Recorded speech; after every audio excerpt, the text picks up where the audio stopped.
တပည့်တော်နိုင်ငံပြတ်တာသာရေးဆရာတွေရဲ့တာဝန်မကင်းဘူးသာရေးဆရာလားနိုင်ငံရေးသမားလားမသိဘူးသူတောင်ပြောမြောက်ပြောလျှောက်ပြောတာအစိုးရ20ပြတ်တာနော်20ဒီမိုကရေစီရလိုက်လို့တာပါ30လောက်ရရင်နိုင်ငံထိတဲ့ပို့သို့သွားမယ်ထင်တယ်အဲ့ဒါသာရေးဆရာလာရင်ဘာတွေးတရားပါလဲသာရေးဆရာပြန်ရင်ဘာတွေးတရားကျန်လဲတွေးတာအကောင်းတွေးပဲဖြစ်အောင်ဟုတ်ဗျအခုကချင်းချင်းရန်တိုက်ထားခဲ့တာဟုတ်ဗျာတောင်ပြောမြောက်ပြောလျှောက်ပြောခဲ့အဖွဲ့အစည်းလဲကွယ်ရဲရွာလဲကွယ်ဟုတ်လားနိုင်ငံလဲကွယ်မကွယ်ဘူးလားအမှန်မှကွဲတဲ့သူသိပြီးနေရမယ်ဒါရေးဆရာရဲ့ဘောဟုတ်လားမတွဲချင်တဲ့သူကိုတွဲပြီးလုပ်နိုင်ရမယ် collaborative လုပ်နိုင်ရမယ် collaboration လုပ်နိုင်ရမယ်အခုတော့ဘာလုပ်နည်းနည်းဟနေတဲ့ဟာလေးတက်ရှူသွားတာတော့တက်ရှူတူလေးနဲ့ထောက်တာခဲ့တယ်ထောက်ဆိုကွဲသွား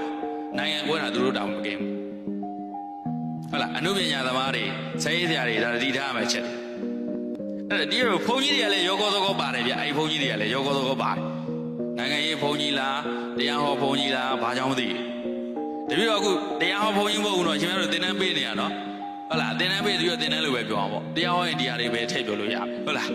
အဲ့ဒါဆိုကိုယ်အပိုင်းနဲ့ကိုဗာရှင်းနဲ့ကိုပြောရပါလေအဲ့တော့ကြိုက်တာလို့တို့တော့တို့နေရာနဲ့သူဟော